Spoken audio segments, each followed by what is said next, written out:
ఛత్తీస్గఢ్లో మావోయిస్టు పార్టీకి చెందిన 8 మంది మిలీషియా సభ్యులు ములుగు జిల్లా ఎస్పీ ఎదుట లొంగిపోయారు.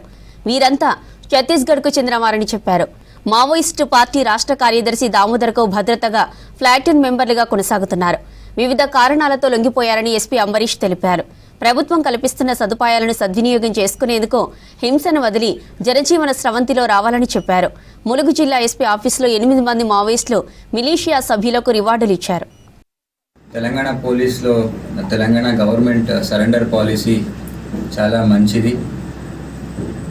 దాన్ని ఉన్న బెనిఫిట్స్కి అట్రాక్ట్ అయ్యి చాలామంది ఇప్పటివరకు తెలంగాణ పోలీస్ ముందు నిలిపోవడం జరిగింది. ఇప్పటివరకు 355 persons they have surrendered before Telangana police.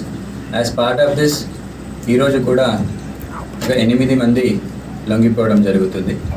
So ఇప్పటివరకు ములుగు జిల్లాలో 60 persons they have surrendered before us. వీళ్ళ డీటెయిల్స్ వచ్చేసి ఈరోజు ర్యాంక్ వైజ్ చూస్తే ఒకరు DVCM ర్యాంక్ ఉన్నారు, 2 ACM rank, 3 party member and 2 militia members ఉన్నారు.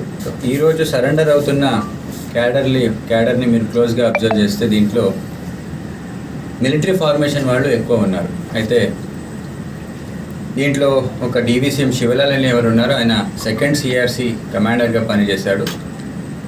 యాక్చువల్లీ ఆయనకి చాలా రోజుల నుంచి ఈ మావోయిస్ట్ పార్టీకి ఆయనకి ఆ పార్టీకి ఎవరు సహకరించడం లేదని, ఆ పార్టీకి ఉన్న అంటే ఆ పార్టీకి రిలవెన్స్ ఏం లేదని అర్థం చేసుకొని దాని నుంచి బయటికి రావాలని చాలాసారి ప్రయత్నం చేసిన వాళ్ళకి సీనియర్ క్యాడర్ చాలా ఇబ్బంది అంటే ఫోర్స్ఫుల్గా ఆయనని అక్కడే పార్టీలో పనిచేయడాన్ని ఇబ్బంది పెట్టి ఆయనని అక్కడే కంటిన్యూ